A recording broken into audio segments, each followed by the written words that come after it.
காலநிலை மாற்றத்தின் மிக கொடூரமான முகத்தை ஐரோப்பிய கண்டம் தற்பொழுது சந்தித்து வருகிறது. பிரான்ஸ் மற்றும் ஸ்பெயின் ஆகிய இரு நாடுகளிலும் கொழுந்துவிட்டு எரியும் காட்டுத்தீயால் ஒட்டுமொத்த பகுதிகளும் சாம்பல் காடாக மாறி வருகின்றன.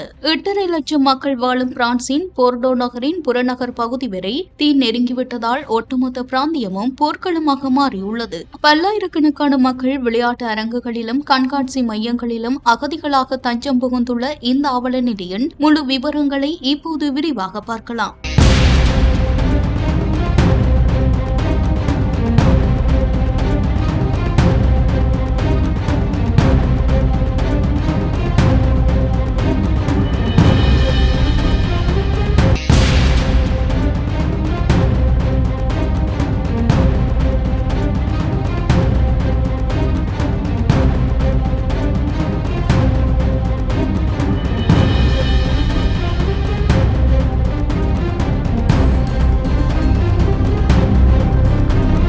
முதற்கட்டமாக பிரான்ஸ் நாட்டின் நிலவரத்தை பார்க்கலாம். தென்மேற்கு பிரான்சின் ஜிரோன் பிராந்தியத்தில் மட்டும் சுமார் 2,20,000 மக்கள் தங்களது வீடுகளில் இருந்து அவசரமாக வெளியேற்றப்பட்டுள்ளனர். தற்பொழுது காட்டுத்தீ போர்டோ நகரின் எல்லையிலிருந்து வெறும் 15 கிலோமீட்டர், அதாவது 9 மைல் தொலைவில் எரியும் நிலையில் தீயணைப்பு வீரர்கள் இதனை டேவிட் மற்றும் கோலியாத் இடையேயான பெரும் போர் என்று வர்ணித்துள்ளனர். பிரான்சின் தேசிய தீயணைப்பு வீரர்கள் கூட்டமைப்பு வெளியிட்டுள்ள தகவல் நம்மை அதிர வைக்கிறது. இந்த தீயானது காடுகளை மட்டும் எரிக்கவில்லை, மாறாக விசித்திரமான முறையில் அதன் சொந்த காற்று மற்றும் மின்னலால் உந்தப்பட்ட ஒரு மாபெரும் தீ இடிப்புயலையை வளிமண்டலத்தில் உருவாக்கியுள்ளது.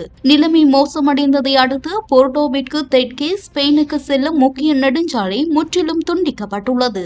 ரயில் சேவைகளும் நிறுத்தப்பட்டுள்ளன. சுற்றுலா பயணிகள் யாரும் ஜிரோன் பகுதிக்கு வராதீர்கள் என ஜிரோண்டி ஆளுநர் சோஃபி புரோகாஸ் பகிரங்கமாக வேண்டுகோள் விடுத்துள்ளார். மேலும் சாரணர் முகாம்கள் மற்றும் கோடைகால முகாம்களுக்கு தற்காலிகமாக தடை விதிக்கப்பட்டுள்ளது. பிரான்சை தொடர்ந்து ஸ்பெயினிலும் நிலைமை கட்டுக்கடங்காமல் சென்று கொண்டிருக்கிறது. அங்கு இதுவரை 1,05,000க்கும் அதிகமான மக்கள் தங்களது இருப்பிடங்களை விட்டு தப்பி ஓடியுள்ளனர். ஸ்பெயின் மேட்ரிட், அவிலா மற்றும் டோலிடோ பிராந்தியங்களில் மட்டும் சுமார் 77,000 ஹெக்டேர் நிலப்பரப்பு தீயினால் முற்றிலும் சாம்பலாகியுள்ளதாக சுற்றுச்சூழல் மாற்றத்திற்கான அமைச்சர் சாரா அகேசன் தெரிவித்துள்ளார். கிழக்கு கடற்கரை நகரான வெலன்சியாவில் தீ மிகவும் தீவிரமாக பரவி வருவதால் ஸ்பெயின் பிரதமர் பெட்ரோ சான்சஸ் இன்று அங்கு நேரில் சென்று நிலவரங்களை ஆய்வு செய்ய உள்ளார். மேட்ரிட் அருகே உள்ள வில்லமண்டா விளையாட்டு மையம் மற்றும் பல்வேறு மாநாட்டு அரங்கு வளாகங்கள் தற்பொழுது தற்காலிக முகாம்களாக மாற்றப்பட்டு பல்லாயிரக்கணக்கான இடம்பெயர்ந்த மக்கள் அங்குள்ள தரைகளில் உறங்கி வருகின்றனர். நேற்றிரவு காற்றின் வேகம் தணிந்து சிறிதளவு மழை பெய்ததால் தீயின் வேகம் சற்று கட்டுக்குள் இருந்தது என்பது மட்டுமே தற்போதைக்குள்ள ஒரே ஒரு நல்ல செய்தி. ஆனால் ஆபத்து இன்னும் நீங்கவில்லை. ஏனெனில் வரவிருக்கும் நாட்களில் வெப்பநிலை 40 பாகை செல்சியஸ் வரை மீண்டும் மிக கடுமையாக உயரும் என வானிலை ஆய்வு மையம் எச்சரித்துள்ளது.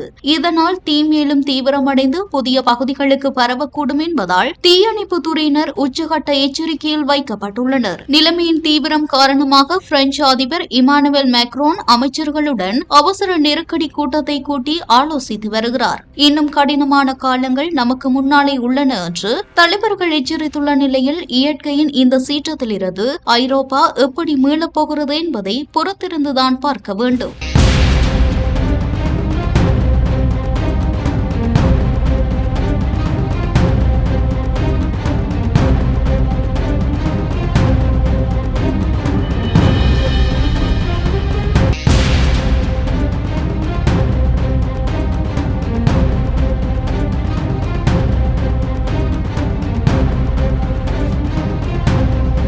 இது போன்ற பல செய்திகளை தெரிந்து கொள்ள நம்முடைய சமூக மீடியா யூடியூப் சேனலை சப்ஸ்கிரைப் செய்து அருகிலுள்ள பெல் பட்டனை கிளிக் செய்யுங்கள். மேலும் செய்திகளை உடனுக்குடன் தெரிந்து கொள்ள சமூகமீடியா.com என்ற இணையதளத்தின் வாயிலாக எங்களுடன் இணைந்திருங்கள்.